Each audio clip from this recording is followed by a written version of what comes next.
Today's podcast is sponsored by one of our favorite products, Almond Cow. We've been using it for well over a year, and I say we, mostly my husband Mark, who is mooing.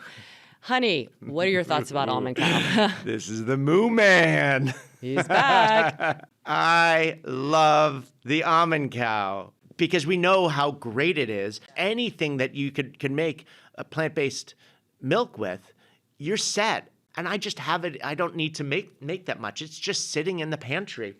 And then when we're ready, I just make it. It takes a minute. It tastes so good. It tastes so good. And for those of you who are thinking about it, let me tell you why. There are no added preservatives, any kind of artificial stuff.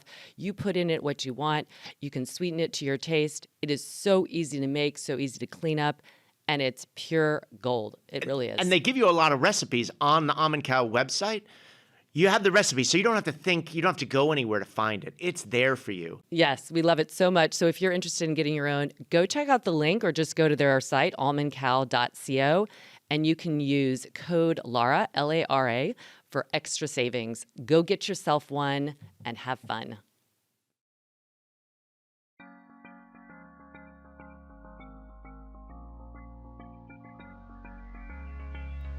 I'm Laura Hyman, and welcome to Redefining Movement, a LYT podcast designed to investigate all aspects of movement from my background in physical therapy and neuroscience. My mission is to help everyone find freedom through smarter movement patterns and compassion for ourselves and others, so together we can live our most uplifted lives, benefiting all beings. Welcome to Wednesday Q&A, where you all ask the questions and we answer. I am joined, as always, by my gorgeous, amazing, energetic, not unparalleled, magnificent co-host and wonderful friend, KB Williams, Kristen Williams. Oh my gosh, it never gets old. I know, right? You do realize we're going to do this every single time. Well, we really right? do it every single time. Yeah. But I will do this for anybody. This could be like a special offering. We will shout out your name and some say all kind of great things of sorts. Yes. Well, we have some really fun questions today, as always. We'll start off. This one is about injury recovery, and we get a lot of questions about this, but this particular person wrote, I have heard different recommendations for helping injury recovery. Some say stop moving, and some say absolutely keep moving. So it's like the whole question is, if you're recovering from an injury, should you stop moving, or is that not good advice? Well, I think it does depend on the injury. While no matter the injury, maybe 10 to 15 years ago, it was rest, don't move, it didn't matter what happened. Now I wouldn't say the pendulum swung completely the other way, but it really is to the point where you're only going to rest if something is broken and cannot be moved, or there's a severe, unrelenting pain type of an issue. And that's kind of the rule of thumb I follow, where, if we know something's not broken and we're able to move without severe discomfort, some sort of movement is best. We've gone from this whole idea, the acronyms are RICE versus, MEAT, where RICE is rest, ice, compression, elevation. That's pretty old school now. That's not to say we aren't doing those things still, because we are, but that was like the go-to. You got injured, you got prescribed RICE. Now they're doing what's called MEAT, M-E-A-T. It's like movement, exercise, analgesia of some sort, like an anti-inflammatory, and then, therapeutic treatment. So it's much more of getting it mobilized, getting it moving. And we've really seen that is how the body heals. That's what I do every time I might sleep on my neck wrong. If I wake up and if I just start moving around and not turning, it's not going to get better. So the whole day I'm just mobilizing and moving into that. My husband had the same thing happen to him just last weekend. He slept on his neck wrong. I did a little work on it. We moved it. It got better. Then he went and did something that was maybe too much and it flared back up again. So guess what we did? Advil. I was like, "Have you taken any Advil? We need to calm this down." So he took Advil, kept moving, and it's markedly better. So, there's definitely has been a swing from rest, not move to move. But I do think some of the old principles still play a role. What have you done, Laura? Yeah, I mean, I think it's really like what you said, like when you talk to people, if you hear, you're going to hear based on what information they either gleaned from people in their lives, their past experiences, and all of that. But yes, it is the new information is that, unless, like you said, you have a broken bone or something that needs to rest to heal, it's not the old school of thinking that all injuries require no movement and rest to heal. And I think it's important to know, why that is not effective. Because sometimes you think, well, if I got tennis elbow or something, I should stop doing it, or I should just stop moving. I should stop playing tennis. And it's like, well, maybe if you have a repetitive injury, you might have to stop doing that thing that is the needle that's poking it constantly. And you have to figure out like the root cause of why that's happening, but it doesn't mean you would just ignore it. I think some people think, okay, if I just don't do it, whatever it was that was bothering me, which is usually related to movement, or they're afraid to move. I mean, I've had so many private clients in the past several months who almost all of them said, "Oh yeah, I haven't been moving as much because they're a little fearful of it." And so you I think understanding that, the ecosystem of your body for healing to really be efficient and probably, quicker in a way, it's not like you can turn the dial up, but you can certainly feed the nutrients needed, and movement is going to do that. Movement is going to help the lymphatic system. If you have any kind of swelling and kind of this inflammatory soup that just accumulates in an area, movement is going to help it be processed through the lymphatic system. So it's not just sitting there and making you feel like that just swollen, Mhm. painful thing. Like you actually need to help that stuff move. And you're also, you're bringing more blood flow to an area, which brings in the nutrients that are needed at a cellular level. And, on the opposite, if you aren't moving, you're passive, just kind of being passive can make your muscles atrophy because you need some kind of pull on the muscle, some kind of activation for them to be strong. And so you could, in fact, be making everything worse by not doing something because you want to avoid, poking the injury. It's like, well, you can still move. You can still move. You just might have to move maybe differently, especially if it is a repetitive strain. It could be Achilles tendon. There's a repetitive injury usually that precipitates that. You still need to move, and that's actually going to help the tendon. It's going to help again, the inflammation subside and be moved through the body. And then getting in and finding, the movement that will be the most healing, that might even target the root cause if there was one. Sometimes we can get injured and it's just like you fall and you just stretch something really too much, but there was nothing that led to it. It was just unfortunate. And, it is really, really important to continue to move.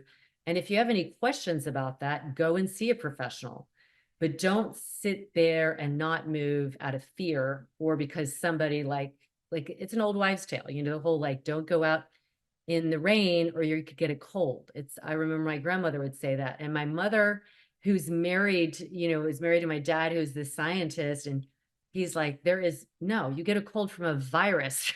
You don't get a cold from being wet, but something that is told by your parents or your culture and is repeated over and over again, you can start to believe it to be true. So if someone says, "Oh gosh, you're injured, don't move," then there's a fear that's produced, and fear has a level of, it can increase your stress hormones and make that feeling of pain even worse. So there we go. But when in doubt, go see a professional. I agree. I went ahead and I just emailed our podcast team. I actually wrote an article on this in our PT Corner blog. So we'll Mm, have our podcast team put a link to that blog in the show notes that gives you a little bit more on this information. I was just thinking about that. I was like, you know what? Let me yeah, add that's a link. great. Yeah, So it is great. It is, and it also shows you like research is good because it informs us. But 20 years ago, that research wasn't there, and people still intuitively understanding the body knew.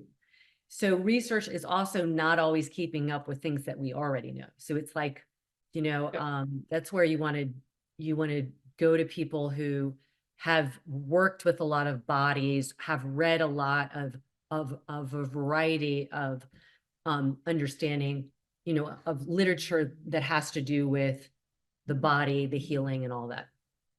Okay, my dog's about to bark. And the next question is, um, okay, this is really sweet. This is from one of our LYT daily subscribers. I love LYT and think of the move well and live well as my motto for life. I'm in my 60s and wonder if you can articulate the learning that occurs in a movement practice like LYT and how it may help us all become more proficient lifetime learners.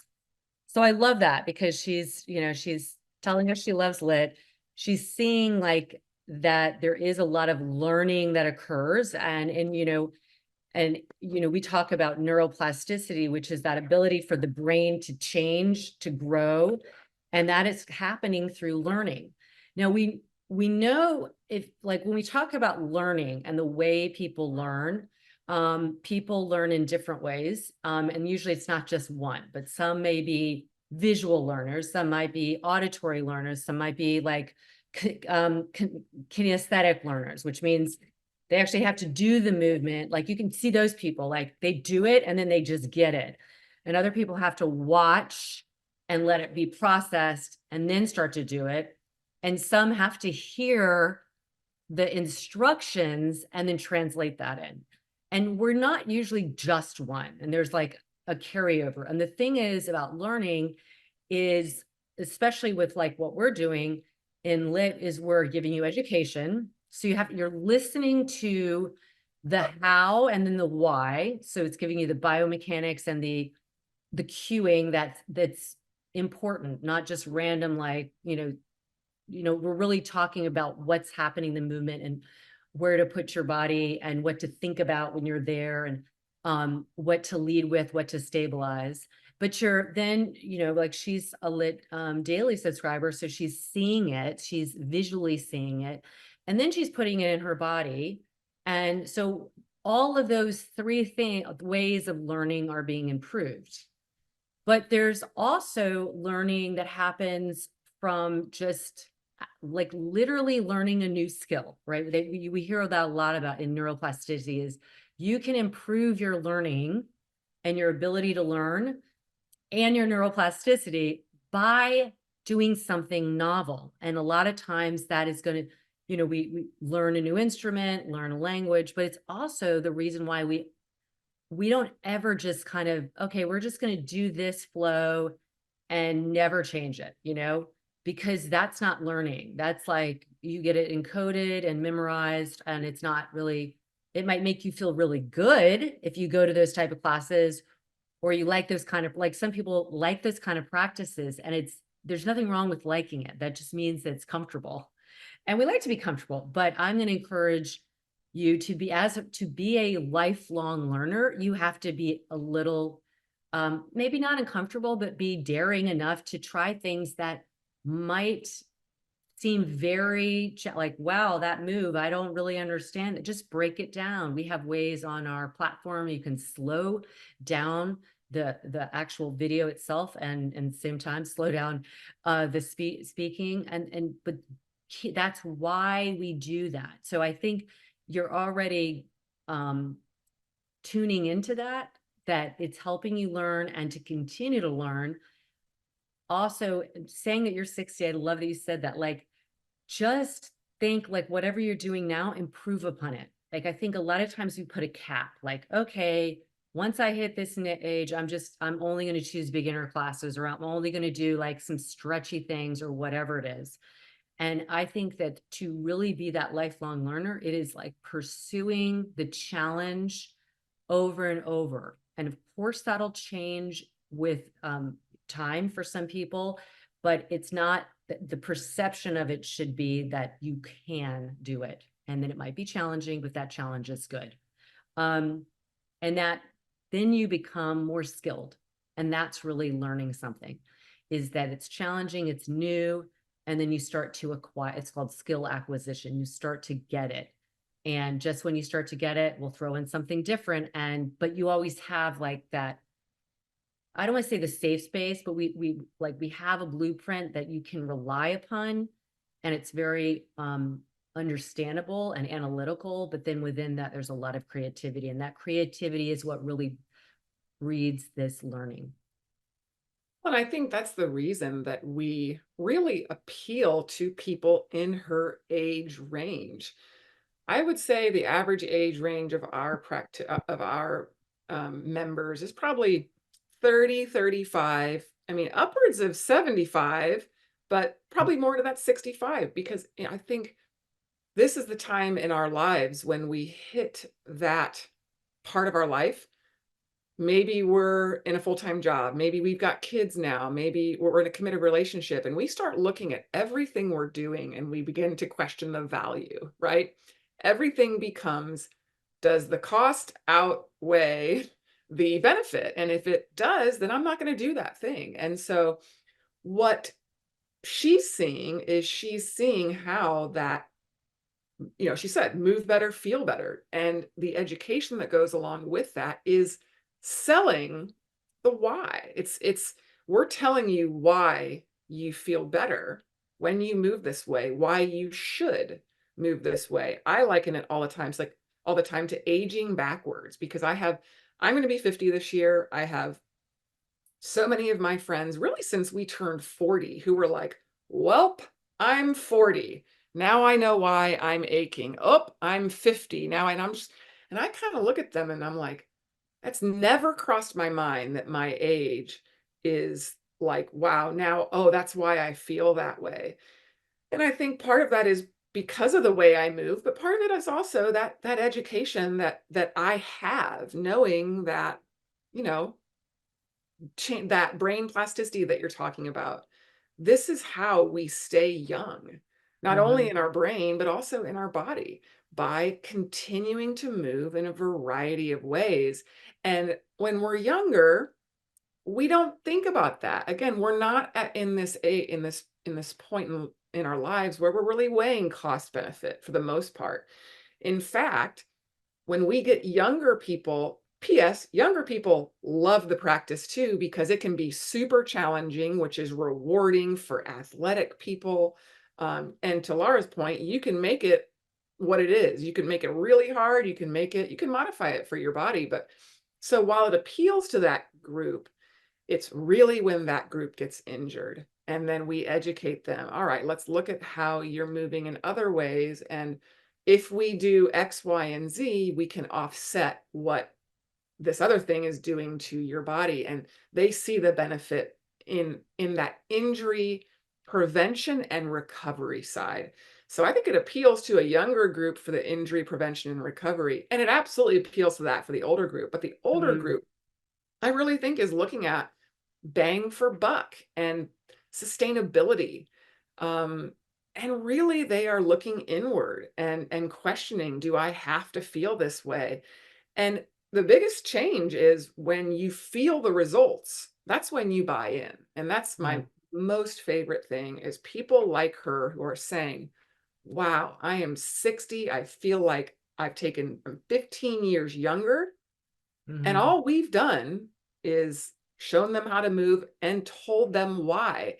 And it's what they're doing on the mat, but more importantly, it's what they're taking off the mat, because we like to take what we do on the mat and make that become habitual in our movement patterns off the mat. So people are actually thinking about how they're moving, their golf game, how are they swinging, what are they using? Oh my goodness, when I open up my my hips, and when I open up my spine, my golf game just improved.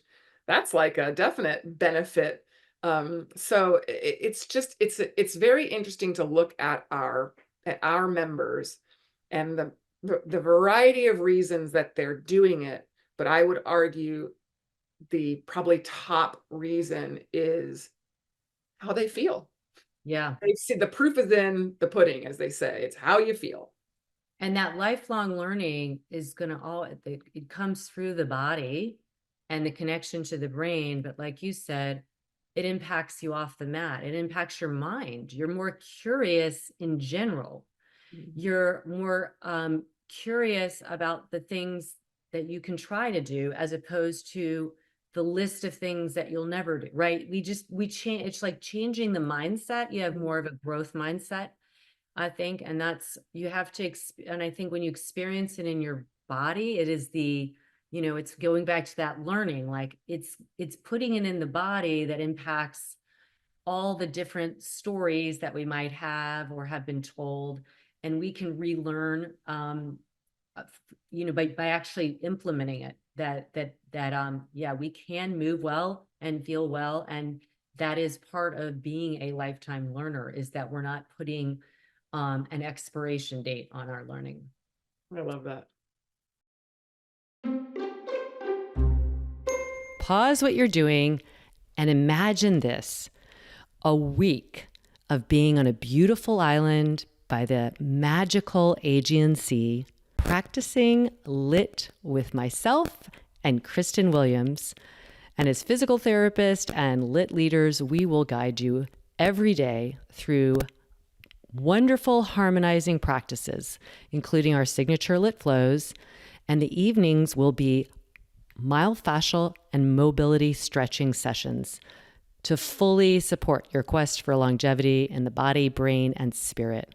Every day you'll have delicious meals. We can go swimming in the sea and commune together to really bond and stay committed to our endeavor for longevity. So join us in Greece this coming October 12th through 19th. Look for all the information in the show notes. I would love for you to join us. Okay, last question, and this might tie in really nicely to what we've been talking about already. And that is, there are a lot of movement professionals out there. And this woman says, how do you determine the quote good from the quote bad? So again, we don't like to label good and bad, but I'm just reading what she wrote, which is, I think that's the way we just like to think of it. Like when you're looking, whether, and it could be like any kind of professional, hair professional, whatever, but we're looking at, how do we determine movement professionals good from bad? Well, I can definitely apply this to certainly a physical therapist. It's countless times that people have come to me and they walk into the clinic, or they can come to me on Zoom, and they kind of sit down with this, well, my doctor is making me do this. I've tried it before, it didn't work, but it's the whole, this is the way we have to do it for the insurance to cover me to have X, Y, and Z. And the first thing I always ask is, well, what did you guys do in your sessions? And so often it is very passive. Well, they would do, it's one of two things. Either, well, they would do this to me, and then I would come back once, twice, 3 times a week. So my question then, well, what were you doing on your own? Oh, well, nothing. I wasn't doing anything. Or, well, they would come to me and they give me some exercises and just leave me to do them, and they never change the exercises. And so I never got better. And so what that was telling me, I'm not calling that bad treatment, but in my opinion, what made me a better PT than say that other is I would listen. I would really listen to the client and try to get a broad picture of what their goals were, and how can I help them to achieve them, and really educating them about how it is 10% what you're going to do with me here, whether it's in a studio, whether it's in a gym, whether it's in a physical therapy clinic. It's 10% what we're doing together. It is 90% what you're doing on your own. Give the person accountability. Give them empowerment of their own body. And was I doing anything different? Yes, I would get my hands on them. So I gave them some hands-on treatment. I would give them exercises. I would monitor, adjust, really pay attention. I would hope that was happening, but I would say, 85% of the time, the people were getting better. There are those people who really, they need more than PT can give them, but most don't. And I think that's true with any type of movement professional. If you are going to a yoga class and going to a personal fitness trainer, and they're not really listening to you, especially that one-on-one, and they're just kind of taking you through what feels very cookie cuttery. Yeah, that's my new word. Then that's probably not the best for you because you're an individual. Same thing for a yoga class. If there's not a proper plan, hey, if you see a yoga teacher with notes, be glad because that teacher thought about what they were teaching you before they walked in that studio. If you walk into a studio and someone is just winging it, well, guess what? No planning went in. The same thing is true for any type of movement professional. You want to know that there's forethought. You want to know that they are thinking about making this applicable to you and then also educating you about what you can do on your own and why this is helping you, why you should do X, Y, and Z. Maybe it's just to get stronger, but maybe it's to learn how to move better or, if it's a healthcare professional, to decrease your pain. So that's my opinion is really that they're a listener, that they're an educator. And I think those are probably the number one and two, but then also that they're progressive and that they're looking at your whole body and they're progressing based on how you're doing, whether that's increasing your reps, changing, if modifying your flow to fit your body or modifying it based on how you're feeling that day. So there's a lot to that question, but those are my top maybe three things. What about you, Laura? Yeah, I mean, things that you've touched on. So immediately, if I was going to a movement professional, say something that I don't do on a regular basis. So it might be like, heavy lifting or something, some particular skill set. I want to play tennis and I'm just, I have memory of playing tennis, but I want to feel like this person really owns their space and what they're doing. And yet there is not a cockiness about it. There's about like, I have information that I want to share with you, and I'm going to share it in a way that is absolutely palatable, understandable. Like, I'm like talking to you as, someone, I'm assuming that you wouldn't know about this. So I want to help you with this and tell you the reason why. And as well as the reason how, and look at like you said, our body, we are a body, we are not pieces of a body. We're going to look at the whole thing. So one, I want to have personally, and I think this is what really informs us, I want to have a complete confidence in this person. Not that they know everything, because guess what? No one knows everything, but they are curious and they have a lot of, even if they're early, like in their profession, that they have that ability to talk to people about this, what what it is. So if they're a young yoga teacher, and I mean young as in it's a newer thing, like, by the way, I feel sorry for people that are coming out as yoga teachers, especially if they don't have a lot of information, because you are a movement professional. And that, because unless you're sitting there and doing meditation or something really different, if you're doing any kind of vinyasa, asanas, and you're teaching movement. And so, and we know from so many of our own teachers who were existing teachers, like, that the lack of knowledge really is rattling to the person who is the teacher. So that can be also a red flag. The ones that are not as good, I don't want to use bad, but like if they're kind of compensating for that with this heightened, like lots of, matter of fact statements that seem don't really line up, but just, they're just saying them over and over again, not treating you as an individual.